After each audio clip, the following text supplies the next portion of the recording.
Hello friends, এর আগের ভিডিওতে আমরা করেছিলাম অ্যানালাইসিস, ক্র্যাশ অ্যানালাইসিস করেছিলাম যে মার্কেট লাস্ট 15 বছরে কীরকম ক্র্যাশ করেছে, কতদিন ছাড়া ক্র্যাশ করেছে। তো আজকের ভিডিওতে আমরা জানবো যে ওই ক্র্যাশগুলোর সময় নিফটি ফিফটি যেভাবে পড়েছিল, গোল্ড সেভাবে পড়েছিল না গোল্ড আপ করেছিল, না গোল্ডের ক্যারেক্টারিস্টিক্স কেমন ছিল, সেইটা আজকে আমরা তুলনা করব এবং সবশেষে সিদ্ধান্ত নেব যে আমরা কি করে বুঝবো যে ক্র্যাশ এসছে এবং ক্র্যাশের সময় আমাদের কি করণীয়, এটা আমরা এই ভিডিও থেকে বোঝার চেষ্টা করব। তো প্রথমেই যেটা দেখাচ্ছি যে ফার্স্ট যে স্লাইডে দেখানো হচ্ছে যে Nifty fifty versus gold crash analysis comparison, মানে ক্র্যাশের সময় নিফটি ফিফটি কীরকম বিহেভ করছিল এবং তার এগেনস্টে গোল্ড কীরকম বিহেভ করছিল। তো এটাতে এসছি যে প্রথমেই যতগুলো লাস্ট যদি এর আগের ভিডিওটা না আপনারা দেখে থাকেন অবশ্যই একবার আগের ভিডিওটা দেখে নেবেন, কারণ তাতে বলা হয়েছে যে কতগুলো ক্র্যাশ এসেছিলো, কীরকম ক্র্যাশ এসেছিলো, কখন কখন ক্র্যাশ এসেছিলো, কেন ক্র্যাশ এসেছিলো, এগুলো আগের ভিডিওতে আমি অলরেডি বলেছি এবং বলেছিলাম যে এর একটা ফলো আপ ভিডিও আসবে গোল্ড রিলেটেড। তো এখানে আসছে কি ইনভার্স কোরিলেশন 100%। ইনভার্স কোরিলেশন 100% মানে একদম পাঁচবারই নিফটি ফিফটি যখন পড়েছে তখন গোল্ড উঠেছে। তো এইটাই হচ্ছে এর ইনভার্স কোরিলেশন 100%, মানে কোনো একবারও মিস যায়নি, প্রতিবারেই এরকমই হয়েছে। তো যতগুলো ক্র্যাশ হয়েছে, কতগুলো ক্র্যাশ হয়েছিল লাস্ট 15 বছরে? ক্র্যাশ হয়েছিল 5বার। গোল্ড 5বারের 5বারই র্যালি করেছে, কোনো সময় পার্সেন্টেজ 2%, কোনো সময় পার্সেন্টেজ 13%। কিন্তু এইবারের পার্সেন্টেজটা এটা আমি এখন এখানে লিখিনি, কারণ কারণ এটা এক্সেপশনাল কেস বলবো যে গোল্ড এবারের যা লাস্ট এক ইয়ারে যেটা বেড়েছে সেটা যদি আমি এখানে অ্যাড করি সেটা কোনো বিয়ন্ড অ্যানালাইসিস চলে যাবে ব্যাপারটা, কারণ গোল্ড লাস্ট এক বছরে আপনারা সবাই জানেন প্রায় 150% বেড়েছে। পরের স্লাইডে আসছে অক্টোবর 2011-তে যখন গ্লোবাল ফিনান্সিয়াল ক্রাইসিসের জন্য ক্র্যাশ হয়েছিল, গ্লোবাল ফিনান্সিয়াল ক্রাইসিস এবং ইউএস ডেট সিলিংয়ের ক্রাইসিস এবং S&P ডাউনগ্রেড হয়েছিল, AAA থেকে AA+ হয়েছিল, তখন যে নিফটি ক্র্যাশ হয়েছিল, নিফটি ক্র্যাশের সময় পড়েছিল প্রায় 23.5%, মানে 6401 থেকে 4625 চলে গেছিলো নিফটি। সেখানে গোল্ডের প্রাইসটা বেড়েছিল প্রায় 12%, $1920 থেকে, মানে এটা ওয়ার্ল্ড মার্কেটে 1 আউন্সের দাম $1920 থেকে প্রায় $2150 পর্যন্ত চলে গিয়েছিল। তারপরে যে ক্র্যাশটা হয়েছিল সেটা 2015-তে চায়নার যে ইউহান ডিভ্যালুয়েশনের জন্য সেটা থেকে, এবং FII সেলিং 8,000 কোটি প্রায় সেল হয়ে গিয়েছিল এক মাসের মধ্যে, সেইটা থেকে শুরু হয়েছিল। তখন নিফটি ক্র্যাশ করেছিল প্রায় 10% মতো, যেটাতে 8,432 থেকে নিফটি নেমে গিয়েছিল 7,568 পর্যন্ত। তখন কিন্তু গোল্ড বেড়েছিল 2%। তো এটা গেল দ্বিতীয় ক্র্যাশের কথা। তারপরের যদি তৃতীয় ক্র্যাশের কথা বলি, মার্চ 2020, সেটা হচ্ছে কোভিড ক্র্যাশের সময়। সেখানে দেখা ছিল নিফটি ফিফটি প্রায় 28% পড়েছিল, সেখানে 12,000 থেকে 7,511 পর্যন্ত নেমেছিল 4 দিনের মধ্যে। কিন্তু সেই সময় গোল্ড প্রাইস প্রায় 13%, 13.5% হাইক করেছিল। তো এখানে একটু গোল্ড প্রাইসটা আগের থেকেও বেশি বেড়েছে।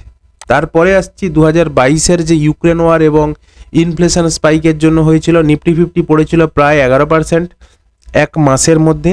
সেখানে গোল্ড প্রাইস আপ করেছিল প্রায় 5%-এর উপরেও, গোল্ড তখন বাড়ছিল, মানে ধরুন আপনার পোর্টফোলিও ডাউন হচ্ছে কিন্তু গোল্ড প্রাইস আপ হচ্ছে। তো এই জিনিসটাই আমি আপনাদেরকে বোঝাতে চাচ্ছি, যেটা ইউক্রেন ওয়ারের সময় হয়েছিল। তারপরে যেটা লাস্ট 2024-এর ক্র্যাশ বলেছি আমি, কিন্তু এখনও 2025-এর যে ট্যারিফ রিলেটেড ক্র্যাশ সেটা এখানে আমি সেভাবে ঠিক ধরিনি, সেই জন্য এখানে 3.4% লিখেছি।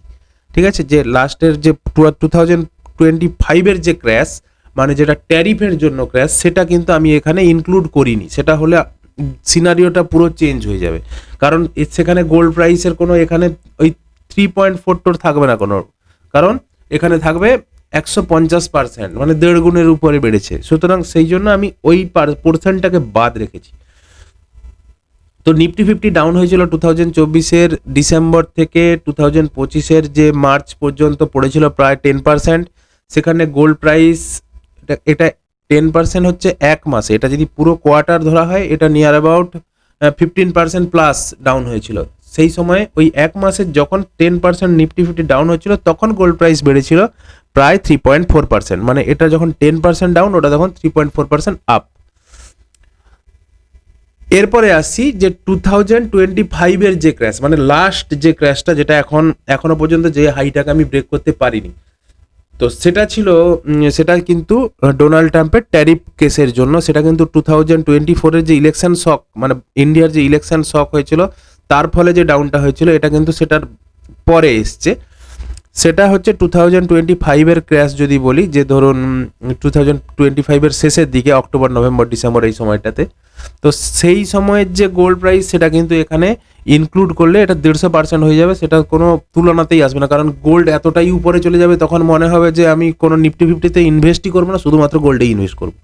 কিন্তু সেটা কিন্তু ব্যাপারটা এরকম নয়, কারণ এরপরে দেখা যাবে নেক্সট 5 বছর গোল্ড একই জায়গায় দাঁড়িয়ে আছে কিন্তু নিফটি ফিফটি বেরিয়ে গেছে। তো সুতরাং আপনাদেরকে অ্যাসেট কিভাবে অ্যালোকেট করতে হবে সেটা জানার জন্যই এই জিনিসটা আমি করেছি, যে কখন কখন ক্র্যাশ হচ্ছে এবং কখন কখন আপনাকে ক্র্যাশ গোল্ড থেকে গোল্ডে যেতে হবে। তো সেটার জন্য আমি এখানে বলছি যে স্ট্রংগেস্ট গ্লোবাল ক্রাইসিসের সময় সব থেকে বেশি ছিল 10 থেকে 13% গোল্ড গেন করেছিল ক্র্যাশের সময়।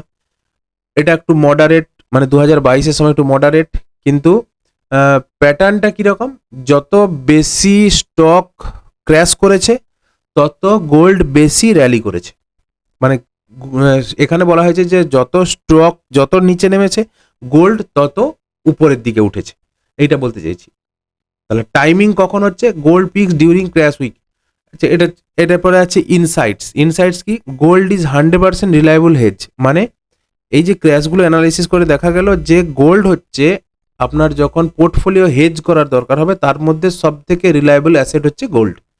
এটা আমরা এখনো পর্যন্ত যেই সিদ্ধান্তে এলাম। তো এরপরে আসছি portfolio implication and risk reduction. পোর্টফোলিওতে আপনি কিভাবে এই গোল্ডের যে ফিচার্সটা দেখলাম সেটাকে কিভাবে ইমপ্লাই করব এবং রিস্কটাকে কিভাবে আমরা কমাবো। তো 100% stock only during crash volatility extreme. তো এখানে হচ্ছে যখন ক্র্যাশের মুহূর্ত আসবে আপনি বুঝবেন। এবার পরে বলছি যে কি করে বুঝবেন যে ক্র্যাশের মুহূর্ত আসছে। তো তার জন্য তখন এলে কি হবে, আপনাকে 80% স্টকে রাখতে হবে, তার 20% গোল্ডে ঢোকাতে হবে। মানে আপনার যখন ক্র্যাশ আসছে তখন আপনার ধরুন 100% স্টকে আছে, তারপরে ধরুন আপনার 80% যখন ক্র্যাশ আসছে দেখবেন তখন 80% স্টকে রাখবেন, 20% গোল্ডে ঢোকাবেন। তার মানে কি, রিয়েল এক্সাম্পল কীরকম, যে যদি মার্চ মাসে 2020-তে হেজ করেন, স্টক 27%, স্টক যদি 27.5% বা 28% ডাউন হয়ে থাকে, সেই সময় গোল্ড 13.5% আপ হয়েছে, তাহলে আমার নেট ইম্প্যাক্টটা কী হচ্ছে, যে আপনার যেখানে 27.5% বা 28% পোর্টফোলিও ডাউন হওয়ার কথা ছিল সেখানে কিন্তু পোর্টফোলিও আপনার 13% ডাউন হবে যদি আপনি 20% গোল্ডকে হেজ করেন বা 20% পোর্টফোলিওকে স্টক থেকে গোল্ডে সরিয়ে দেন। তো আলটিমেট তার মানে আমরা কি বুঝলাম, যে যখন ক্র্যাশ প্রেডিক্ট করব আমরা, তখন আমার পোর্টফোলিও নেগেটিভ যাক পজিটিভ যাক যাই যাক, আমার পোর্টফোলিওর 20%, অ্যাটলিস্ট 20%, মানে যদি আপনি 40% করতে পারেন তাহলে অবশ্যই ভালো, আর অ্যাটলিস্ট 20%কে আপনাকে গোল্ডে মুভ করাতে হবে। এবারে বলি যে আপনি কি করে বুঝবেন যে ক্র্যাশ আসছে বা কখন আপনি সরাবেন, ডিসিশন নেবেন যে আমাকে গোল্ডটা এবারে সরাতে হবে। তো তার জন্য এখানে বলছি, দেখো এন্ট্রি সিগন্যালটা কি, এন্ট্রি সিগন্যাল হচ্ছে বাই গোল্ড ইটিএফ। আপনাকে গোল্ড ইটিএফ কিনতে হবে কখন, Nifty falls 8% greater than 8% in a month. যদি কোনো মাসে নিফটি 8% ফল করে যায় তারপরেই আপনাকে এই ডিসিশনটা নিয়ে নিতে হবে। তার মানে এইটা হচ্ছে আপনার এন্ট্রি সিগন্যাল। পজিশন সাইজ কীরকম হবে, 10 থেকে 15% অফ ইয়োর পোর্টফোলিও। আপনার 10 থেকে 15% বলেছে, তো আপনি 20 থেকে 40% পর্যন্ত এখন যে সিনারিও চলছে গোল্ডে, তো আপনি 20 থেকে 40% আরামসে পোর্টফোলিও থেকে সরিয়ে গোল্ডে সরিয়ে দিতে পারবেন।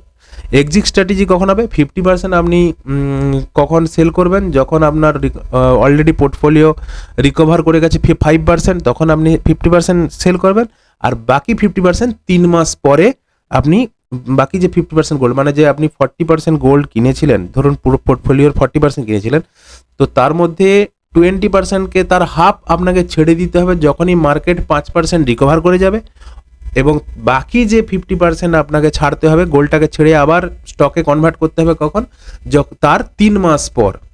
তার কারণ কি, 3 মাস মোটামুটি একটা ক্র্যাশের র্যালি, সব থেকে বড় যে র্যালিটা থাকে সেটা একটা কোয়ার্টার জুড়ে থাকে, সেই জন্য 3 মাস পর আপনি বাকি 50% সেল করে আবার স্টকের পোর্টফোলিওতে এসে যাবেন। প্রফিট টার্গেট কি হচ্ছে, গোল্ড গেন 2 থেকে 13% পার ক্র্যাশ, প্রতি ক্র্যাশে গোল্ড 2 থেকে 13% গেন করে। তো আপনি এইটাকে লক্ষ্য করে আপনি আপনার পোর্টফোলিওকে সুইচ করাবেন। আচ্ছা, তাহলে এখানে কি হলো আলটিমেট কি ম্যাট্রিসেস কি হচ্ছে, যে ক্র্যাশেস উইথ ইনভার রিলেশন, ক্র্যাশ মাস্ট হলেই অবশ্যই গোল্ড বাড়বে। এভারেজ গোল্ড গেন পার ক্র্যাশ, প্রতি ক্র্যাশে গোল্ড প্রায় 7.5% করে আপ করছে। এভারেজ নিফটি ফল পার ক্র্যাশ, প্রতিবারেই নিফটি যদি ক্র্যাশ করে তাহলে সেটা হচ্ছে 15% পড়বে। মানে কি, ক্র্যাশ কখন বুঝবেন, যে যদি এক মাসে 7.5 থেকে 8% এক মাসে ডাউন হয়ে যায় নিফটি, তখন সেটাকে বুঝতে হবে যে মার্কেট ক্র্যাশের দিকে যাচ্ছে। তো gold is your ultimate safe haven. এই মুহূর্তে গোল্ড হচ্ছে আপনার আলটিমেট সেফ হেভেন। কীভাবে, যেহেতু 2 থেকে 13.5% পর্যন্ত প্রতি ক্র্যাশে গেন করতেছে, আপনাকে আপনার অ্যালোকেট করতে হবে গোল্ড পোর্টফোলিওর প্রোটেকশনের জন্য। কখন, যদি আপনার 8%-এর বেশি এক মাসে নিফটি ফল করে। আর ডাইভার্সিফাই কি, stock for growth, gold for stability. আপনার স্টক হচ্ছে খুব ফাস্ট রিটার্ন দেওয়ার জন্য, আর গোল্ড হচ্ছে মার্কেট মানে যখন নিচের দিকে যাচ্ছে সেটাকে আমাকে সাপোর্ট দেওয়ার জন্য, যে যখন ফল করছে তখন পুরো পোর্টফোলিও যেন না প্রচুর পরিমাণে নেগেটিভ হয়ে যায়, প্রচুর পরিমাণে রেট দেখায়, সেই জন্য তাকে সাপোর্ট দেওয়ার জন্য 40% বা 30% গোল্ড আপনাকে সুইচ করাতে হবে আপনার ফান্ড থেকে, মানে আপনার পোর্টফোলিও থেকে কিছু স্টককে বিক্রি করে সেই স্টককে আপনাকে গোল্ড কিনে নিতে হবে, গোল্ড ইটিএফ কিনতে হবে। তো এটাই হচ্ছে আলটিমেট আমার আগের যে ভিডিও ছিল, যে ক্র্যাশ কখন হবে এবং ক্র্যাশ হলে কি করণীয়, সেটার জন্য বললাম। তো এটা করার কারণ কি, যারা আপনারা মার্কেটে আছেন দীর্ঘদিন ধরে তারা আপনারা জানেন যে যখন মার্কেট ভালো যায়, পোর্টফোলিও যখন গ্রিন যায় সেটা দেখতে খুব ভালো লাগে, পোর্টফোলিও যখন রেড যায় সেটা দেখতে খুবই খারাপ লাগে।